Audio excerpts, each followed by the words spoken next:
Why do terrible things happen to good girls? Because bad boys attract them like moths to a flame.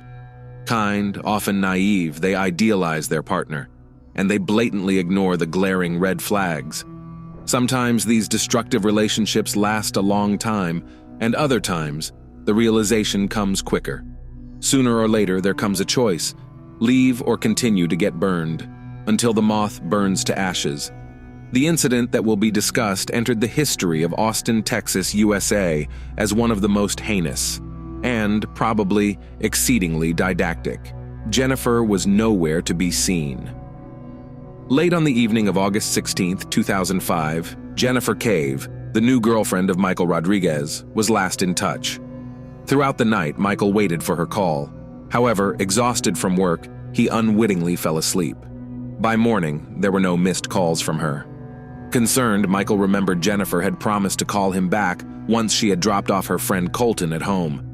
He was uneasy about the fact that she had to go out of her way because Colton didn't arrange his own ride home, and generally he didn't trust Colton and his lifestyle.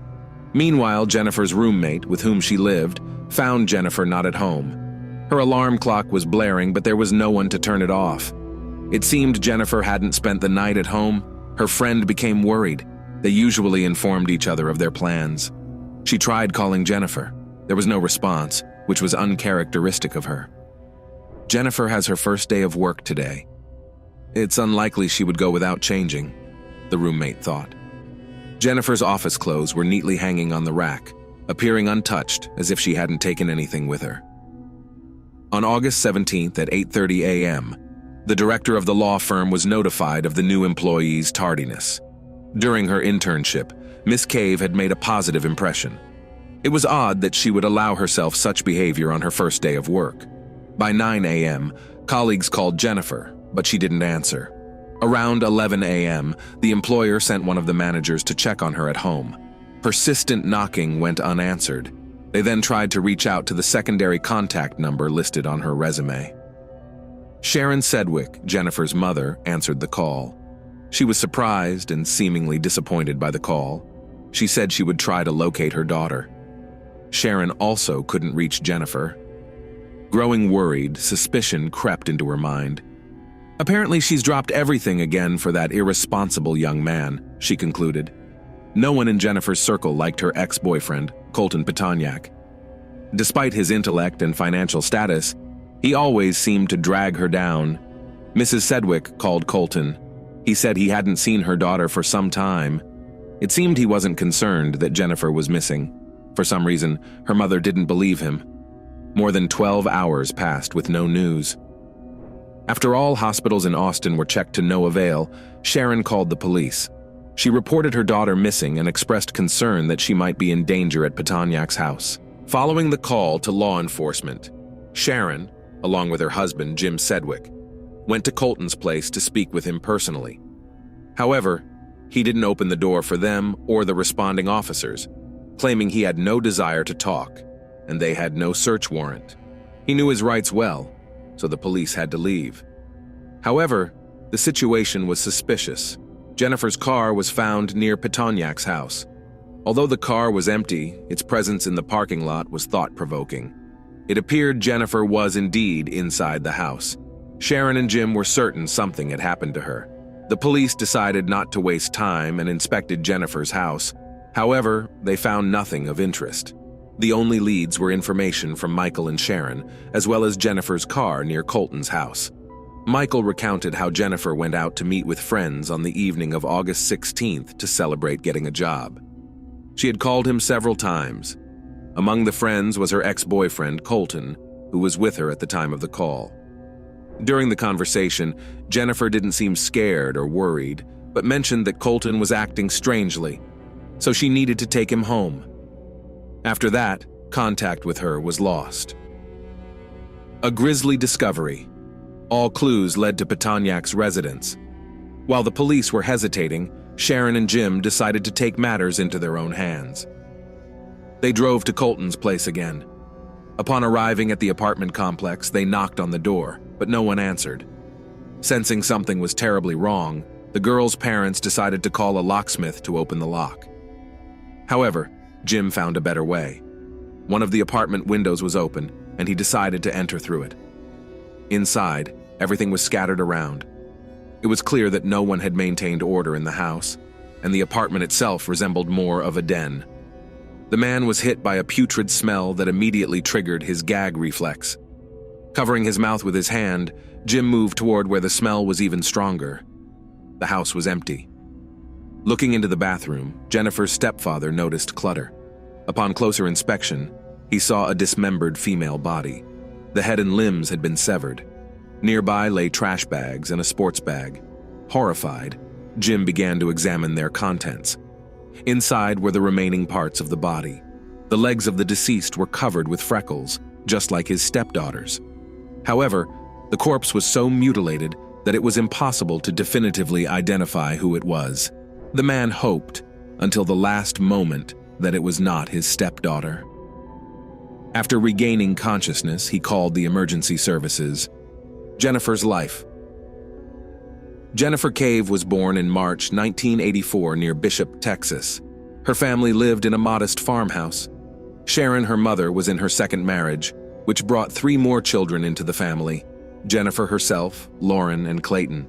Vanessa, from Sharon's first marriage, was the oldest sibling. Charlie, Jennifer's father, worked as a welder. He was a decent husband and father until alcohol turned him into someone mean and unbearable, hurling insults and causing trouble. When sober, he was calm and respectable. Despite the unstable home environment, the family remained close-knit. Sharon worked as an accountant at a chemical plant, while also taking care of the home and children. Unlike her more sociable brother and sister, Jennifer was shy. While they easily made friends and played outside, she preferred the company of books, which sharpened her intellect and gifted her with an excellent memory. Her passion for reading affected her eyesight, requiring her to wear glasses. Just like the braces in her mouth, the glasses didn't help her self-esteem. Confidence was not characteristic of our heroine, but that didn't stop her from actively participating in school's social and athletic activities. Eventually, her father's destructive habit led to the family's breakup. After the separation, Jennifer and Clayton stayed with Charlie. They supported him with great compassion, trying to prevent his downfall. Jennifer wanted so much to help her father quit drinking that she overlooked his lack of will to fight. 4 years after the divorce, in 1999, Sharon met a new man, Jim Sedgwick, by chance. As Jennifer entered her teenage years, she transformed. She got rid of her braces, and contact lenses replaced her glasses, turning her into a true beauty. However, her character began to change along with her appearance. She started hanging out with kids from troubled families. Yet, thanks to her high intellect, she graduated among the top of her class.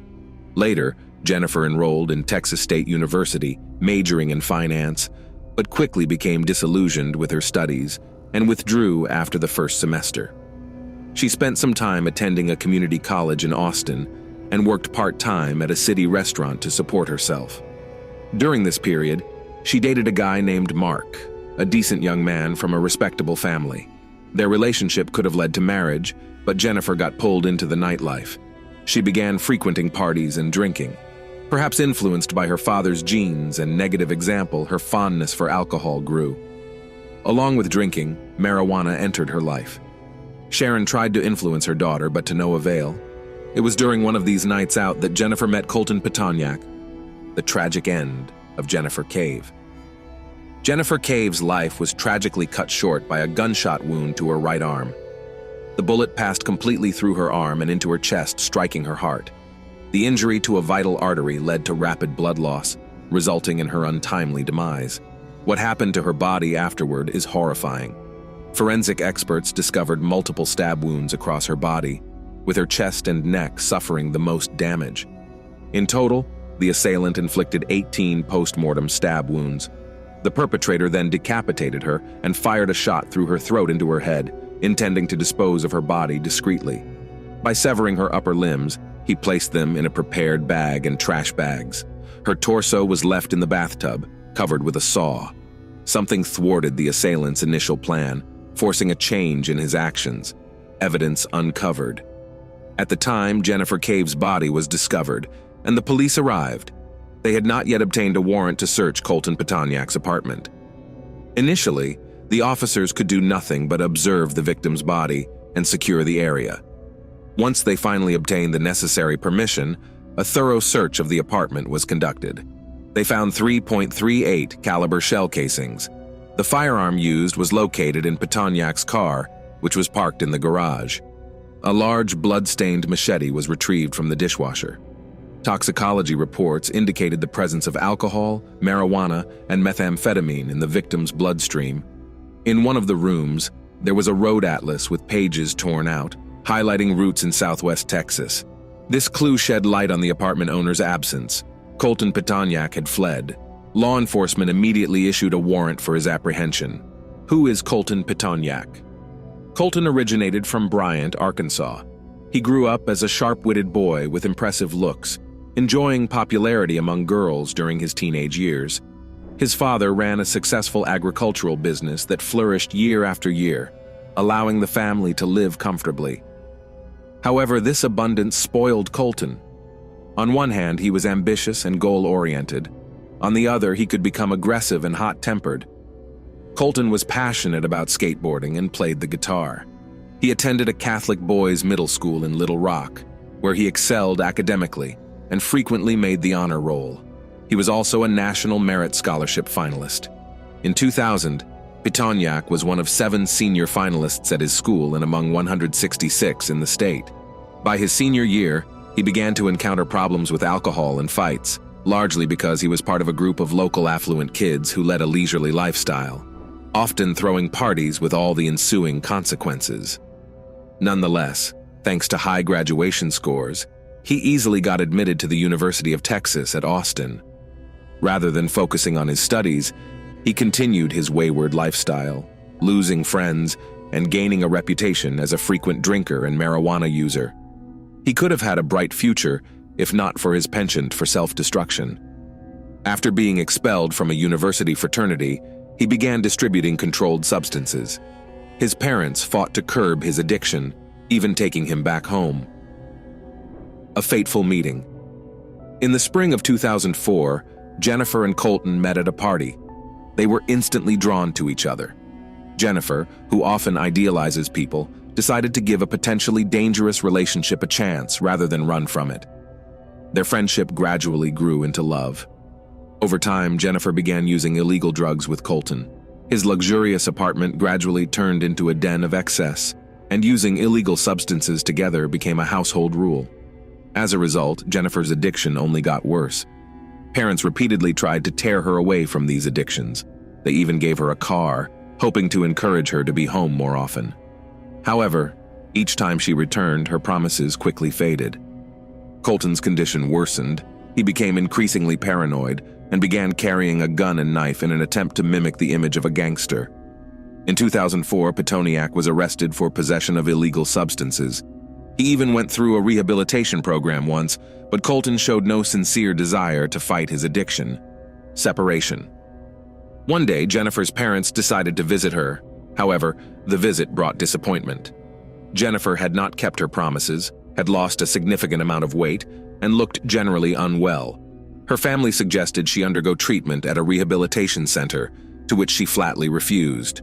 Upset, Sharon and Jim cut off her financial support, believing this tough love approach would encourage her to take control of her life. But left without money, Jennifer found no better option than to move in with Colton. What happened in his apartment is hard to say, but after living with him for a month, Jennifer decided to leave. A friend offered her a room and support. Miss Cave shared her fears. She no longer felt safe with Colton but did not delve into details. Something clearly frightened her as she refused to reconcile with her ex. One day he came to her, asking her to come back. Jennifer remained firm, especially when she saw the knife Colton brought with him. She asked Colton to calm down and suggested they remain friends. Surprisingly, he agreed.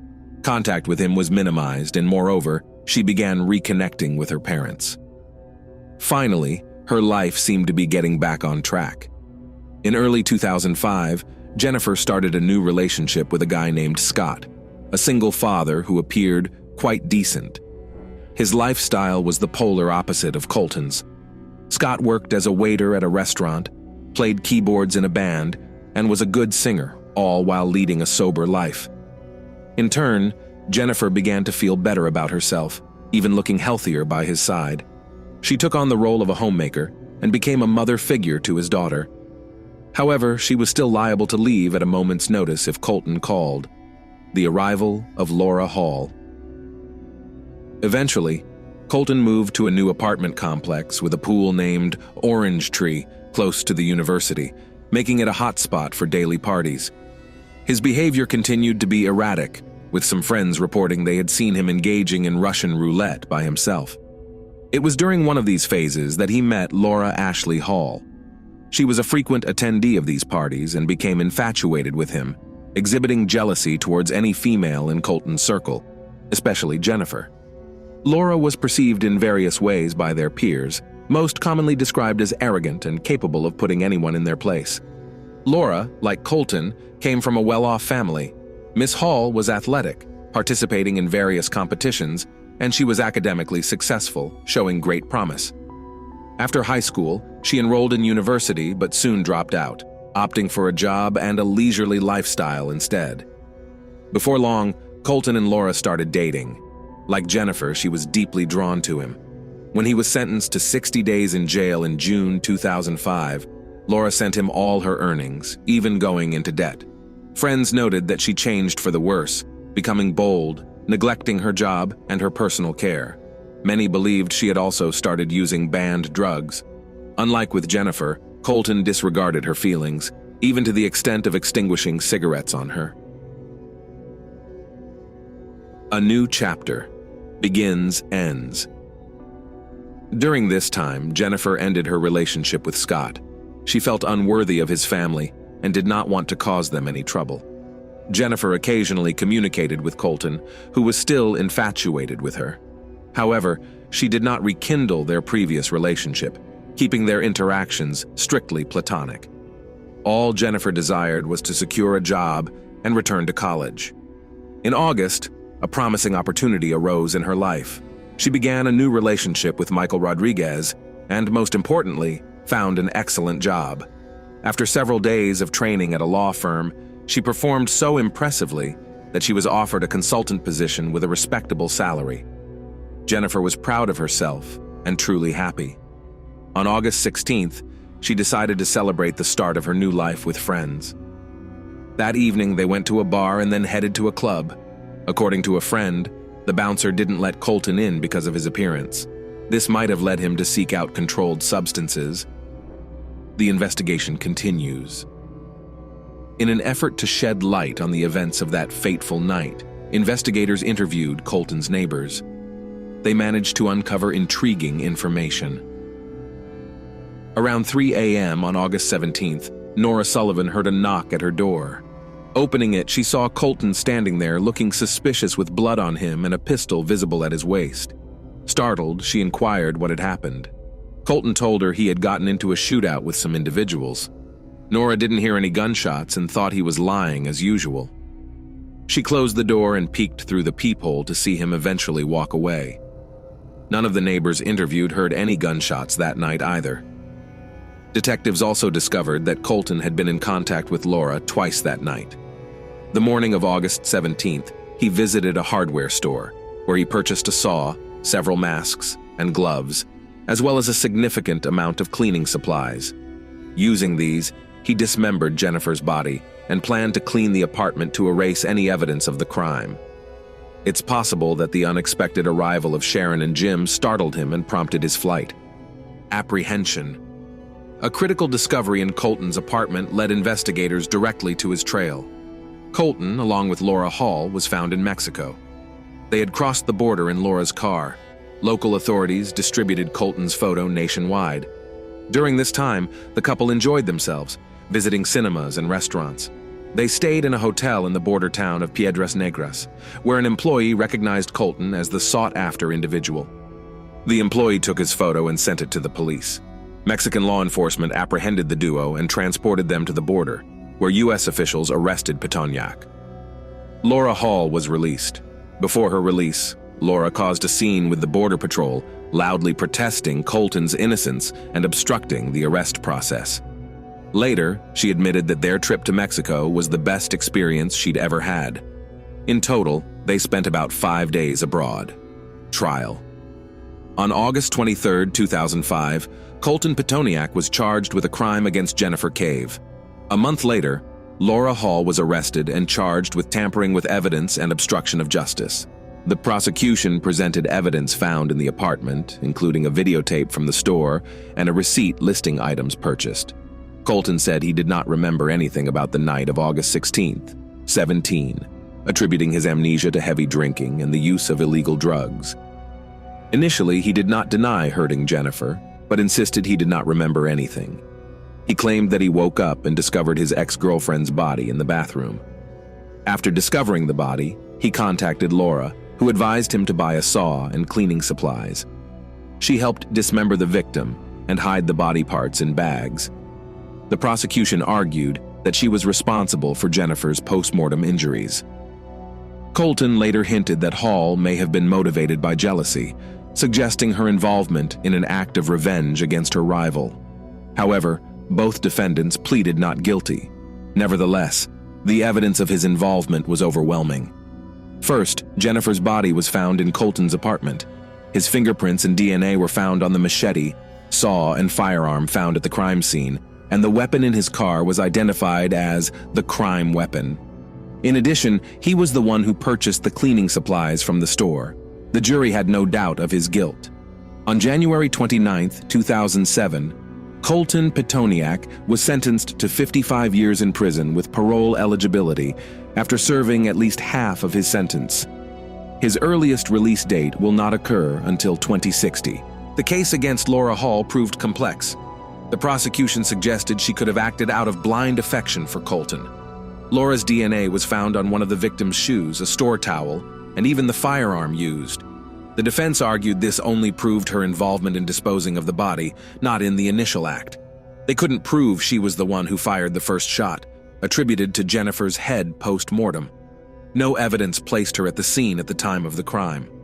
Laura insisted she only learned of the crime when Colton told her and claimed he forced her to flee to Mexico with him. However, witnesses from their time in Mexico reported the couple seemed to enjoy their trip. In 2007, Laura Hall was found guilty of obstructing justice and tampering with evidence, receiving a 6-year prison sentence. A subsequent trial in 2010 resulted in the maximum sentence of 11 years and a $14,000 fine. Laura was paroled on March 15, 2018, with GPS monitoring, completing her sentence in August of the same year. Her whereabouts thereafter remain unknown. Was Colton framed? Colton Petoniak remains incarcerated. He has filed multiple appeals, all of which have been unsuccessful. In these appeals, he consistently stated that he has no memory of the tragic night's events.